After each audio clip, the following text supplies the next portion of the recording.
Greetings. 2020 has been quite a year for everyone in about all aspects of life. It's so important that we take a moment to acknowledge the hundreds and thousands of lives that have been lost. Even more, those people who have been affected by loss, be it lives of loved ones, jobs, security, and for some, their faith. For many, this feels like a time of holding on or getting through. And for our siblings of color, what must feel like holding your breath. There will come a time of collective mourning, and the church needs to be there for those people and for our communities. Since March, I've seen pastors and congregations step up and out of their sanctuaries, learning to lead worship online and continuing to improve the ways they reach people through technology. Seminaries don't have classes in ministry via Facebook Live or YouTube or Zoom yet. And while some of this technology is seemingly simple, this has been an especially difficult 8 months for our pastors. There's also been opportunity in these times. Because of technology, people are connecting with Presbyterian churches in worship outside of their immediate neighborhoods and even from across the country. The gospel is being shared in new ways. I've watched as leaders in our 11 presbyteries have brought pastors and congregational leaders together in weekly or monthly Zoom calls. I've heard pastors say that they feel more connected to others in their presbytery than ever before. Presbytery executives are gathering once a week as supportive colleagues in these strange times. And in some ways, social distancing has brought us together and made programmatic and educational training opportunities more available than ever. It's not just the pandemic that has made things so difficult this year. Our siblings in Louisiana have endured 3 hurricanes that have affected the lives of so many and made life, unbelievably, that much harder. There are still people without power and churches that remain boarded up until repairs can begin. I have been in contact with the Presbytery of South Louisiana, and we are considering ways that the Synod can be most helpful in the recovery efforts. Whether we like it or not, individually and collectively, our resilience is being tested. And at the same time, our capacity is being built. Normal is gone and will not be returning, at least not anytime soon. But the good news never changes, and we are called to preach it. And preach it, we will. Even before the pandemic, it was the intention for the Synod's usual programmatic work to lie fallow. A year for a deep evaluation of the Synod's impact. Because 2020 is, 2020, work hasn't ceased. It's just looked different. In 2018, the Synod began leading the way with communications and social media ministry for the clients of the Communication Services Program.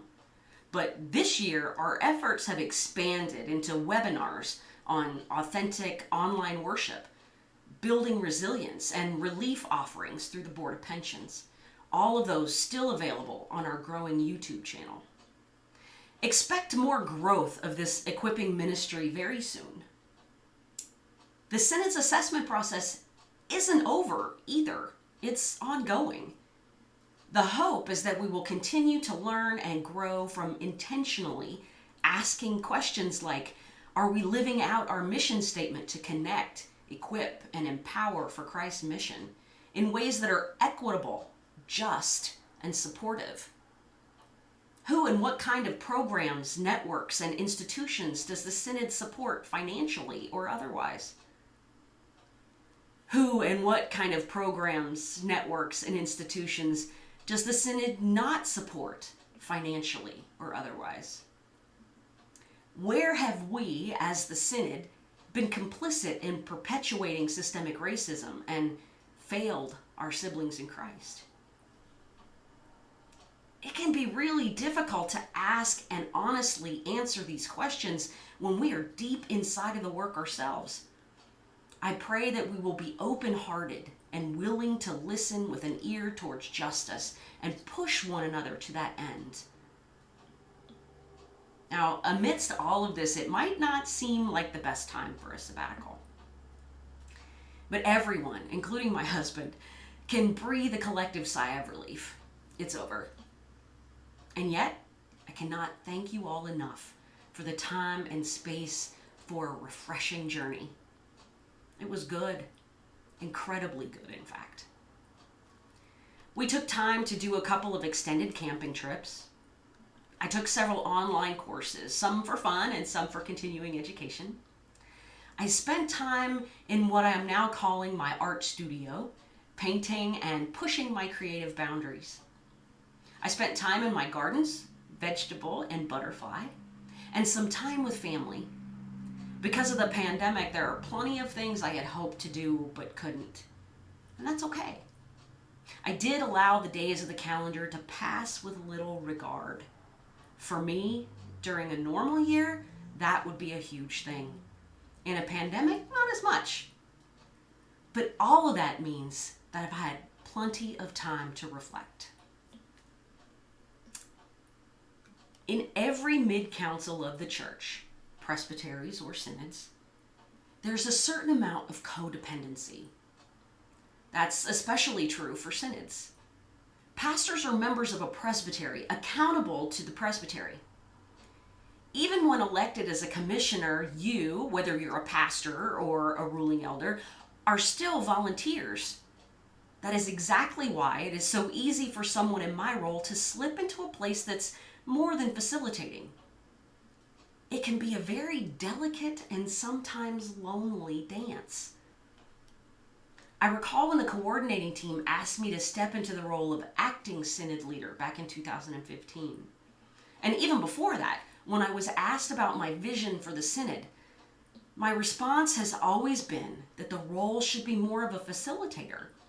In fact, that's what I wanted the job title to be. My job description even says that I am to facilitate and interpret the mission and ministry of the synod. Over the years, I've watched some mid-council leaders overfunction, including myself at times, often because our colleagues in ministry, teaching and ruling elders, are not fulfilling their roles, thus depending upon the mid-council leader to rescue the presbytery or synod. I'll let you talk amongst yourselves about how well I've carried out the interpretation piece, but I can tell you that there have been places where I've overstepped in the facilitation department and skipped straight to driving the bus. But the reality is that this is a shared ministry. This is not my synod. This is our synod. What we learned from the impact assessment earlier in the year is that we need to do a better job of training commissioners. I've been told by several past and current commissioners that they didn't really understand what the synod does until they were years into their term. No wonder that codependency exists. I have always felt that part of my job was to help you own your role. And I recognize now that I need to concentrate more specifically on developing the leaders within the synod. I'll be seeking more ways to empower commissioners to utilize their intelligence, energy, imagination, and love to fulfill their calling to service. In my sabbatical reflections, what has arisen for me is this. I am to love Christ and the people of the institution more than the institution itself. The synod is better served by leaders who are loved forward.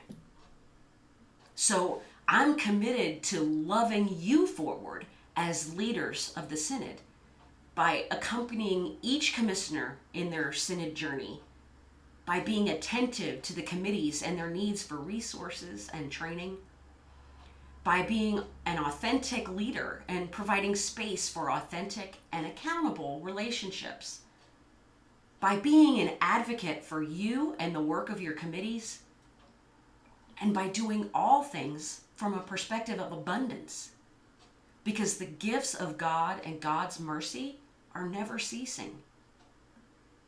I'm not as committed to moving the Synod forward as I am to loving you forward as we live out our calls together. Mr. Moderator, this concludes my report.